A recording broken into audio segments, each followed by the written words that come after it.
আসসালামু আলাইকুম। এখন দেখবেন সংবাদ শিরোনাম। রাজধানীর বিভিন্ন স্থানে যৌথ বাহিনীর মহড়া, দেশবাসীকে নির্ভয়ে কেন্দ্রে আসার আহ্বান, ঝুঁকিপূর্ণ এলাকা চিহ্নিত করে আস্থা অর্জনের চেষ্টায় স্বরাষ্ট্র মন্ত্রণালয়। জামায়াত আমিরের এক্স অ্যাকাউন্ট হ্যাকের ঘটনায় বঙ্গভবনের ডিবি টিম, সঙ্গে ছিল আটক সহকারী প্রোগ্রামার সরোয়ার। ঢাকা ১৭ আসনে পেশাজীবীদের সঙ্গে মত বিনিময় করলেন জুবাইদা রহমান, বললেন সুষ্ঠু পরিকল্পনার দল বিএনপি। আমি, আপনি, আমাদের সকলের সমস্যা অনেক, কিন্তু সুষ্ঠু পরিকল্পনার মাধ্যমে এই সমস্যাগুলির সমাধান সম্ভব। সব ধরনের সংশয় কাটিয়ে দেশবাসীকে নির্ভয়ে ভোট কেন্দ্রে আসার আহ্বান জানিয়েছে যৌথ বাহিনী। স্বাধীনভাবে পছন্দের প্রার্থীকে ভোট দিতে পারার সব ব্যবস্থা নিশ্চিতের আশ্বাসও দিয়েছে তারা। নির্বাচনে সাধারণ মানুষের আস্থা ফিরিয়ে আনতে রাজধানী সহ বিভিন্ন জায়গায় নিরাপত্তা মহড়া দেওয়ার সময় যৌথ বাহিনীর পক্ষ থেকে এই আশ্বাস দেয়া হয়। ২ কোটিরও বেশি মানুষের নগরী ঢাকা। নির্বাচনের উৎসব মুখর পরিবেশের পাশাপাশি প্রকাশ্যে খুনোখুনি আর সহিংস ঘটনায় আছে উদ্বেগ, উৎকণ্ঠা। ভয় তো একটু থাকবেই, তারপরও চেষ্টা করুন যাওয়ার জন্য। আইন শৃঙ্খলা বাহিনী তারা কি করে?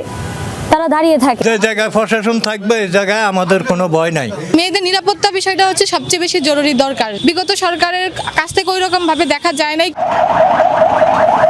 ভোটের দিন পরিবেশ কেমন থাকবে সেই প্রশ্ন এখন জনমনে।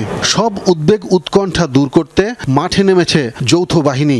সেনাবাহিনীর নেতৃত্বে জোরদার করা হয়েছে যৌথ টহল। চিহ্নিত সন্ত্রাসী, চাঁদাবাজ এবং অবৈধ অস্ত্রধারীদের নিবৃত্ত করতেই এই কার্যক্রম। এই নির্বাচনটাকে একটি অবাধ, সুষ্ঠু, নিরপেক্ষ নির্বাচনে রূপ দেওয়ার জন্য সকল আইন শৃঙ্খলা বাহিনী তাদের কাজ করে যাচ্ছে। সাধারণ মানুষজনের সাথে আমরা তাদেরকে উদ্বুদ্ধ করছি যাতে কোনো প্রকার ভয় ভীতিহীনভাবে তারা তাদের নাগরিক যে অধিকার, ভোটাধিকারটা প্রয়োগ করতে পারেন, নির্বিঘ্নে তারা ভোট কেন্দ্রে আসতে পারেন। এখন পর্যন্ত সহিংসতা বেশি ঢাকার বাইরে। সেই বিষয়টিকে মাথায় রেখে ঝুঁকিপূর্ণ এলাকা বাছাই করে আস্থা অর্জনের চেষ্টা করছে স্বরাষ্ট্র মন্ত্রণালয়। খুলনায় এক মতবিনিময় সভায় উপদেষ্টা জানিয়েছেন, কেউ বিশৃঙ্খলার চেষ্টা করলে রেহাই পাবে না। প্রতিটা কেন্দ্রে সিসিটিভি থাকবে, বডি ক্যাম থাকবে, তারপরে আপনার ডগ স্কোয়াড থাকবে, ড্রোন থাকবে, মানে কোনো কিছুর অভাব নেই। যেদিন ভোট শেষ হয়ে যাবে সেদিনও আবার তারা জিজ্ঞাসা কি ভোট কি হয়ে গেছে, হ্যাঁ এরকম কিছু থাকবে। রেজাল্ট দেওয়ার পরে বলবো কি ভাই রেজাল্ট কি হয়ে গেছে, মানে এরকম তো কারো প্রশ্ন থাকবেই।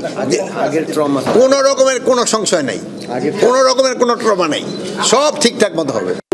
ভোটারদের নির্ভয়ে কেন্দ্রে গিয়ে ভোট দেওয়ার আহ্বান জানিয়েছেন স্বরাষ্ট্র উপদেষ্টা। জামায়াত ইসলামীর আমিরের এক্স অ্যাকাউন্ট হ্যাকের ঘটনা নিয়ে নানা বিতর্কের 4 দিনের মাথায় আটক করা হয়েছে বঙ্গভবনের আইটি বিভাগে কর্মরত এক প্রোগ্রামারকে। প্রাথমিক জিজ্ঞাসাবাদে তার জড়িত থাকার প্রমাণও মিলেছে। জব্দ করা হয়েছে তার ব্যবহৃত সব ডিভাইস। তবে সরকারি কোনো মেইল আইডি থেকে হ্যাকের বিষয়টি নিয়ে বিস্ময় প্রকাশ করেছেন আইটি বিশেষজ্ঞরা। বলছেন, ফিশিং অ্যাপ ব্যবহার করে পেইড সফটওয়্যার হ্যাকের সুযোগ কম। আমার টুইটার, যেটাকে এখন এক্স বলা হয়, এই অ্যাকাউন্ট হ্যাক করে পরিষ্কারভাবে নারীদেরকে কিভাবে অসম্মানিত করেছে। নির্বাচন মানেই পরস্পরকে আক্রমণ, থাকে নানা অভিযোগের ফুলঝুরিও। তবে ত্রয়োদশ জাতীয় সংসদ নির্বাচনে যুক্ত হয়েছে সামাজিক যোগাযোগ মাধ্যম ঘিরে নানা আলোচনা। আছে শীর্ষ নেতৃত্বের আইডি হ্যাকিং এর মতো ঘটনাও।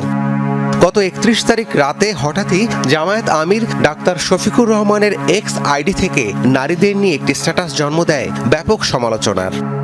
এর মাঝেই আমিরের আইডি হ্যাকের কথা জানায় জামায়াত। হাতিরঝিল থানায় করা হয় জিডি। সেই মামলার সূত্র ধরেই বৃহস্পতিবার মধ্যরাতে রাষ্ট্রপতি কার্যালয়ে আইটি বিভাগে কর্মরত এক প্রোগ্রামারকে তার নিজ সরকারি কোয়ার্টার থেকে আটক করে ডিবি। তার আইডি থেকেই জামায়াত আমিরের অ্যাকাউন্টে একটি মেইল পাঠানো হয়েছিল।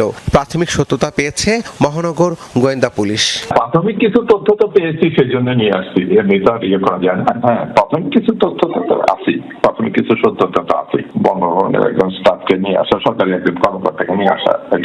তবে প্রযুক্তি বিশেষজ্ঞরা বলছেন, সরকারি মেইল ব্যবহারের মাধ্যমে ফিশিং অ্যাপ দিয়ে হ্যাক করার সুযোগ কম।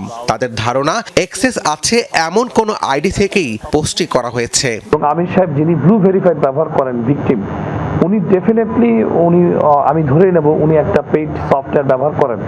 পেইড সফটওয়্যার ব্যবহার করলে এন্ড পয়েন্টে থেকে আমি দায়িত্ব নিয়ে বলতে পারি কোনো ফিশিং ইমেল অ্যাটাক করার পর সে ডিভাইস কন্ট্রোল করে সেখানে মানে সেশন অ্যাটাক করাটা মানে very much difficult from the point of view Bangladesh থেকে। আটক মোহাম্মদ সরোয়ারে আলমকে নিয়ে বঙ্গভবনের আইটি বিভাগেও চালানো হয়েছে অভিযান। দর্শক, রাজধানীর একটি হোটেলে নির্বাচনী ইশতেহার ঘোষণা করছে জামায়াত ইসলামী। এর মাধ্যমে ব্যাপক ভিত্তিতে শিল্পায়ন ও কর্মসংস্থান তৈরি। 16 শ্রমিকদের মজুরি ও জীবনযাত্রার মান বৃদ্ধি এবং মানসম্মত কাজের পরিবেশ, বিশেষ করে নারীদের নিরাপদ কাজের পরিবেশ সৃষ্টি করা।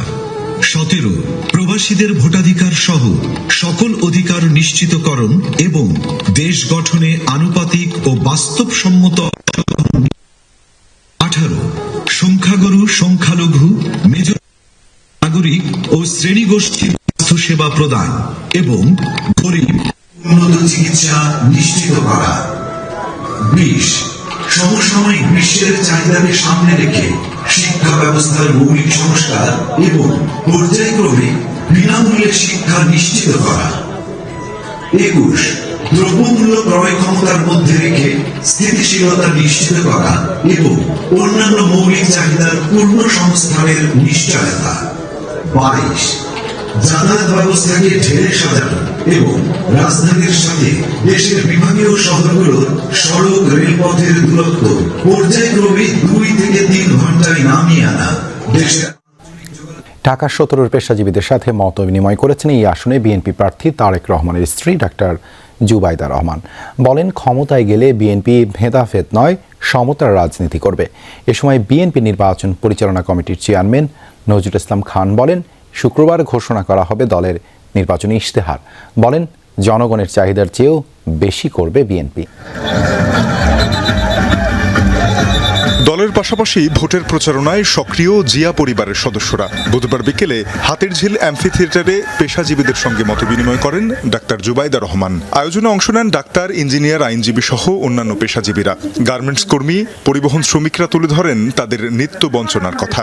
দুঃখ কষ্টের কথা জানান রাজধানীর 3টি ঘনবসতি, কড়াইল, ভাসানটেক ও সাততলার বাসিন্দারা। আমাদের ভাসান থেকে একটি পুনর্বাসন প্রকল্প বাস্তবায়ন করার জন্য বাংলাদেশ জাতীয়তাবাদী দল একটা প্রকল্প হাতে নিয়েছিল। সুবিধা বঞ্চিত এলাকায় যে মানুষজন আছেন তারা যেন আবার সেই মূলধারায় ফিরে আসতে পারেন। কারখানার মালিক কোনো শ্রমিককে রাখতে না চায়, তখন তাদেরকে কারখানার মালিক একটি নোটিশ ধরায় দেয়। কি নোটিশ? লেখা থাকে সাময়িক বরখাস্ত। আমাদের জোরপূর্বক কাজের কর্মঘণ্টা বাড়ায়, আমাদের প্রেসার ক্রিয়েট করা হয়, আমাদের জোরপূর্বক প্রোডাকশনে চাপ দেওয়া হয়। এতে করে আমরা শারীরিক ও মানসিকভাবে বিপদগ্রস্ত হই। এ সময় বিশেষ অতিথির বক্তব্যে বিএনপির স্থায়ী কমিটির সদস্য ও নির্বাচন পরিচালনা কমিটির চেয়ারম্যান নজরুল ইসলাম খান আশ্বাস দেন, জনগণের চাহিদার চেয়ে বেশি পরিকল্পনা রয়েছে বিএনপির। শুক্রবার যা ইশতেহার আকারে তুলে ধরা হবে জাতির সামনে। জনাব তারেক রহমানের নেতৃত্বে আগামী পরশু যে নির্বাচনী ঘোষণা পেশ করতে যাচ্ছে, আপনারা দয়া করে পড়বেন সেটা। আপনারা যা যা চেয়েছেন তার চেয়েও বেশি বিএনপি আপনাদের জন্য করবে ইনশাআল্লাহ।